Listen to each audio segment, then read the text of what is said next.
2024 সালের 5 আগস্ট দেশ থেকে পালানোর আগেই হাসিনা অনুমান করতে পেরেছিলেন তার সময় শেষ।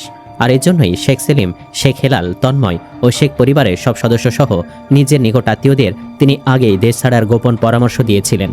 বর্তমান শেখ পরিবারের সব সদস্যই লুটের অর্থে বিদেশে আরাম আয়েশে দিন কাটাচ্ছেন। প্রতিদিন রুমে আসে রং বেরঙের নারী, বিদেশি মদ আর লোভনীয় খাবার। এভাবে রাজকীয় এক জীবন কাটাচ্ছে ওরা, কিন্তু দলের নেতাকর্মীরা জেলে 4 দেয়ালে বন্দী। যারা বাহিরে তারাও পথে ঘাটে মার খাচ্ছে।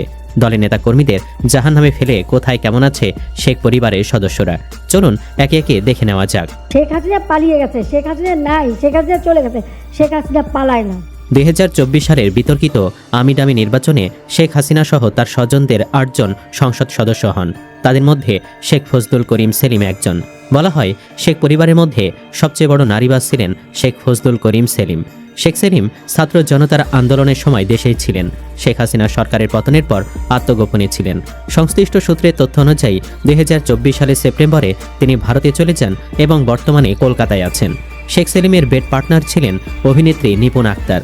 বিয়ে না করে দিনের পর দিন এই নায়িকাকে ভোগ করেছেন শেখ সেলিম। এই সম্পর্ক 1 বা 2 দিনের নয়, যুগের পর যুগ চলছে এই দুজনের রঙ্গলীলা। এমনকি এখনও নিপুণ নাকি ভারতে যান সেলিমকে সঙ্গ দিতে। 2012 সালে রাজধানীর অন্যতম অভিজাত এলাকা বনানীতে টিউলিপ নামে একটি পার্লার খোলেন নিপুণ। সশরীরে উপস্থিত হয়ে সেটির উদ্বোধন করেন শেখ সেলিম। অনেকটা সময় ব্যয়ও করেন সেখানে। রাজনীতিবিদদের সাধারণত পার্লারের মতো কোনো প্রতিষ্ঠানের ফিতা কাটতে দেখা যায় না। সেখানে শেখ সেলিমের মতো একজন প্রভাবশালী রাজনীতি কোন টানে নিপুণের পার্লার উদ্বোধনে গেলেন, এই প্রশ্ন ছিল তখন থেকেই। এরপরে ধীরে ধীরে শেখ সেলিম ও নিপুণের সখ্যতার বিষয়টি মানুষের মুখে মুখে চলে আসে। ঢালিউডে কানাঘোষা চিত্রনায়িকা নিপুণের পেছনে বড় কোনো শক্তি আছে, সেই বলে বলিয়ান হয়েই 2022 সালের চলচ্চিত্র শিল্পী সমিতি নির্বাচনে জায়েদ খানের সাথে ভোটে হেরেও জোর করে সাধারণ সম্পাদকের চেয়ার দখল নিয়েছিলেন এই নায়িকা। নিপুণের কোনো পেছনে কোনো শক্তি আছে, অদৃশ্য শক্তি, আরও অন্য কারণ নাই। এই নিপুণের এই শক্তির কারণে এগুলো হচ্ছে। এগুলো অনেক কিছুতে নায়িকা অনেক কিছু বলতে পারি না, অনেক কিছুতে খোলাখুলি বলে দেয়, অনেক কিছু বের হয়ে আসবে। তার পিছনে কালো টাকার লোকটাকে জানেন? শেখ সেলিম সাহেবের নাম বলে আমাকে ডিসি হাবিব স্যারের ওখানে পাঠানো হয়েছে। অন্যদিকে শেখ হাসিনা সরকার পতনের পর তার সঙ্গে ঢাকা দক্ষিণ সিটি কর্পোরেশনের সাবেক মেয়র ও হাসিনার ফুফাতো ভাইয়ের ছেলে শেখ ফজলেনুর তাপসের একটি কল রেকর্ড সামাজিক যোগাযোগ মাধ্যমে ছড়িয়ে পড়ে। ফোনটি করেছিলেন তাপস, অপর প্রান্তে ছিলেন শেখ হাসিনা। তাপস শেখ হাসিনাকে সালাম দিয়ে বলেন, আমি একটু সিঙ্গাপুর যেতে চাচ্ছিলাম, আমি কি যেতে পারি? জবাবে শেখ হাসিনা বলেন, হ্যাঁ যাও, যাব না কেন? এরপর তাদের মধ্যে আরও কিছু কথা হয়। এই কল তাপস করেছিলেন 2024 সালের 3 আগস্ট সকাল 8:16। কথোপকথন থেকে জানা যায় তাপস সিঙ্গাপুর যাওয়ার জন্য বিমানবন্দরে গিয়েছিলেন, তবে ইমিগ্রেশন কর্তৃপক্ষ তাকে থামিয়ে দেয়। এ সময় তিনি শেখ হাসিনার সঙ্গে যোগাযোগ করে সহায়তা চান। এক পর্যায়ে সে সিঙ্গাপুর পালিয়ে যায়। বর্তমান তিনি সেখানেই আছে। সিঙ্গাপুরে তাপসের বাড়িগাড়ি সবই আছে। শেখ সেলিমের ছেলে ও যুবলীগের যুগ্ম সাধারণ সম্পাদক শেখ ফজলে নাইমও কলকাতায় আছেন। তিনি নিয়মিত দেশের যুবলীগের নেতা কর্মীদের সঙ্গে যোগাযোগ রাখছেন বলে সংগঠনটির একাধিক নেতা জানিয়েছেন। একটি সূত্র বলছে, চাঁদাবাজি, টেন্ডারবাজির মাধ্যমে $বিলিয়ন কামিয়েছিলেন শেখ ফজলে। সে অর্থে ভারতের রাজকীয় জীবন তার। যে বাসায় থাকেন সেখানে প্রায় প্রতি রাতেই নাকি নারী সাপ্লাই করা লাগে। লুচ্চামিতে তিনি বাবাকেও ছাড়িয়ে গেছেন। শেখ সেলিমের আরেক ছেলে শেখ ফজলে ফাহিমও লুচ্চামিতে চ্যাম্পিয়ন। তিনি FBCCIর সাবেক সভাপতি। আওয়ামী লীগের নেতাদের মতে শেখ হাসিনার পতনের আগেই তিনি দেশ ছাড়েন। অবৈধ সম্পদ অর্জনের দায়ে তার দেশের সম্পদ জব্দ করেছে ইউনূস সরকারের প্রশাসন। যুবলীগের চেয়ারম্যান শেখ ফজলে শামস পরশ প্রয়াত শেখ ফজলুল হক মনির বড় ছেলে। সরকার পতনের আগের সপ্তাহে তিনি কানাডা থেকে দেশে এসেছিলেন। ছাত্র জনতার অভ্যুত্থান প্রতিহত করতে নানা কর্মসূচিতে বক্তৃতা করেন। সরকার পতনের দিন তিনি ঢাকাতেই ছিলেন। সংশ্লিষ্ট একটি সূত্র জানায়, কিছুদিন পর পরশ ভারত হয়ে কানাডায় চলে যান।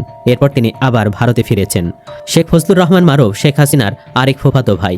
রাজনীতিতে তিনি ততটা আলোচনায় ছিলেন না। বর্তমানে তিনি সিঙ্গাপুরে আছেন বলে জানা গেছে। অন্যদিকে আবুল হাসানাত আবদুল্লাহ শেখ হাসিনার ফুফাতো ভাই, বেশ প্রভাবশালী ছিলেন। শেখ হাসিনা সরকার পতনের আগেই তিনি ভারতে যান বলে সংশ্লিষ্ট সূত্রে জানা গেছে। তিনি প্রায় ভারতের রাজস্থানে আজমির শরীফ দরগায় যাতায়াত করতেন। সেখানে তার এক মেয়ে থাকেন।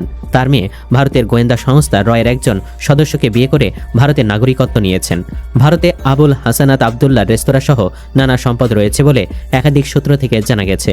তার ছেলে আশিক আবদুল্লাহও বাবার সঙ্গে ভারতে গিয়েছিলেন। আবুল হাসানাত আবদুল্লাহর বড় ছেলে সাদিক আবদুল্লাহ বরিশাল সিটি কর্পোরেশনের সাবেক মেয়র। বাবা ছিলেন বরিশাল জেলা আওয়ামী লীগের সভাপতি এবং ছেলে বরিশাল মহানগর আওয়ামী লীগের সাধারণ সম্পাদক। দুজন মিলে পুরো বরিশাল অঞ্চলের রাজনীতি নিয়ন্ত্রণ করতেন। ছাত্র জনতার আন্দোলন দমনে বরিশালে সক্রিয় ছিলেন সাদিক আবদুল্লাহ। পরে তিনি দেশ ছেড়ে ভারত হয়ে যুক্তরাষ্ট্রে গেছেন বলে সংশ্লিষ্ট সূত্রের ধারণা। তার যুক্তরাষ্ট্রের নাগরিকত্ব আছে। শেখ হাসিনা সরকার পতনের পর বিক্ষুব্ধ জনতা বরিশালে সাদিক আবদুল্লার বাড়িতে আগুন দেয়। এদিকে বঙ্গবন্ধু শেখ মুজিবুর রহমানের ছোট ভাই শেখ আবু নাসেরের 5 ছেলে। তারা খুলনা বিভাগের অঘোষিত গডফাদার ছিলেন। নির্বাচনে প্রার্থিতা নির্ধারণ করে শুরু থেকে সরকারি বেসরকারি সব ব্যবসা বাণিজ্যে তাদের ছিল একচ্ছত্র নিয়ন্ত্রণ। তাদের মধ্যে 2 জন গত সংসদেও এমপি ছিলেন। তারা হলেন শেখ হেলাল উদ্দিন ও শেখ সালাউদ্দিন জুয়েল। শেখ হেলালের ছেলে শেখ তন্ময়ও গত 2 সংসদের এমপি। শেখ পরিবারের ঘনিষ্ঠ সূত্রে জানা গেছে হেলাল ও তন্ময় ভারতে আছেন। হেলালের আরেক ভাই শেখ জুয়েল 5 আগস্টের পরে জুয়েল দেশে ছিলেন। তবে তাদের 3 ভাই শেখ সোহেল, শেখ রুবেল ও শেখ বেলাল এখন কোথায় আছেন কেউ জানে না। শেখ হেলালকে কেন্দ্র করে খুলনা জুড়ে তাদের একটি ক্ষমতার বলয় গড়ে উঠেছিল। তারা সরকারের বিভিন্ন মন্ত্রণালয় অধিদপ্তরের বড় বড় ঠিকাদারি কাজে নিয়ন্ত্রণ করতেন। শেখ হাসিনার পতনের আগে ও পরে তার ঘনিষ্ঠ আত্মীয় স্বজনের প্রায় সবাই দেশ ছেড়ে পালান। শেখ পরিবারের গুরুত্বপূর্ণ সদস্যদের সবাই গ্রেফতার এড়াতে সক্ষম হন। অথচ শেখ হাসিনার টানা 15.5 বছরের শাসনামলে এই পরিবারের সদস্যরা ছিলেন ক্ষমতা প্রয়োগের শীর্ষে। এই পরিবার বা শেখ হাসিনার আত্মীয় স্বজনদের প্রায় 2 ডজন ব্যক্তি মন্ত্রী, পদমর্যাদা, সংসদ সদস্য কিংবা গুরুত্বপূর্ণ দলীয় দায়িত্বে থেকে সরকারের সুবিধাভোগী ছিলেন। তাদের মধ্যে কেবল শেখ হাসিনার ফুফাতো ভাই আবুল হাসানাত আবদুল্লাহ ছেলে মঈনুদ্দিন আবদুল্লাহ 2024 সালের অক্টোবরে ঢাকায় গ্রেফতার হন। তবে তিনি রাজনৈতিকভাবে ততটা পরিচিত ছিলেন না, ব্যবসা করতেন। সেভাবে আত্মগোপনও করেননি বলে তার ঘনিষ্ঠ জনদের সূত্রে জানা গেছে। শেখ হাসিনার পরিবার বা স্বজনদের বাকি সদস্যরা তার সরকারের পতনের আগে ও পরে দেশ ছাড়েন। সংশ্লিষ্ট সূত্রের তথ্য অনুযায়ী তাদের অধিকাংশের বর্তমান অবস্থান ভারতে। অনেকে কলকাতার দামি আবাসিক ভবনে থাকছেন বলে বিভিন্ন সময়ে সামাজিক মাধ্যমে ছবি, ভিডিও বের হয়েছে। শেখ হাসিনা 2024 সালের 5 আগস্ট পদত্যাগ করে দেশ ছাড়ার সময় তার সঙ্গে যান ছোট বোন শেখ রেহানা। ছাত্র জনতার আন্দোলনের সময় শেখ রেহানাকে দেখা যায়নি। আওয়ামী লীগ সংশ্লিষ্ট সূত্র বলছে, সরকার পতনের 2 দিন আগে তিনি যুক্তরাজ্য থেকে ঢাকায় আসেন। তিনি যুক্তরাজ্যের স্থায়ী বাসিন্দা। 2024 সালের 5 আগস্ট শেখ হাসিনা ও শেখ রেহানার সঙ্গে সাবেক প্রধানমন্ত্রীর প্রতিরক্ষা বিষয়ক উপদেষ্টা তারিক আহমেদ সিদ্দিকও ছিলেন। তিনি শেখ রেহানার দেবরও। শেখ হাসিনার ছেলে সজীব ওয়াজেদ জয় আগে থেকেই যুক্তরাষ্ট্র প্রবাসী। সরকার পতনের আগেই তিনি যুক্তরাষ্ট্রে অবস্থান করছিলেন। তৃণমূলের লাখো নেতাকর্মীকে চরম অনিশ্চয়তা, মামলা আর ক্ষোভের মুখে ফেলে রেখে বিদেশে বিপুল অর্থ ও বিলাসী জীবনযাপনে ব্যস্ত শেখ পরিবারের প্রভাবশালী সদস্যরা দলের ভবিষ্যৎ কিংবা কর্মীদের ত্যাগের মূল্য না দিয়ে নিজেদের আখের গুছিয়ে পালানো এর রাজনীতির পরিণতি আসলে কি? দেশের ক্ষমতা আর কোটি কোটি টাকা লুটে নিয়ে বিদেশে এমন রাজকীয় জীবনের চাকা শেষ পর্যন্ত কতদিন ঘুরবে বলে আপনি মনে করেন? তাদেরও কি একদিন পতন হবে? কমেন্ট বক্সে ইয়েস বা নো লিখে জানিয়ে দিন আপনার মতামত। ভিডিও ভালো লাগলে লাইক দিন এবং চ্যানেলটি সাবস্ক্রাইব করুন। ধন্যবাদ।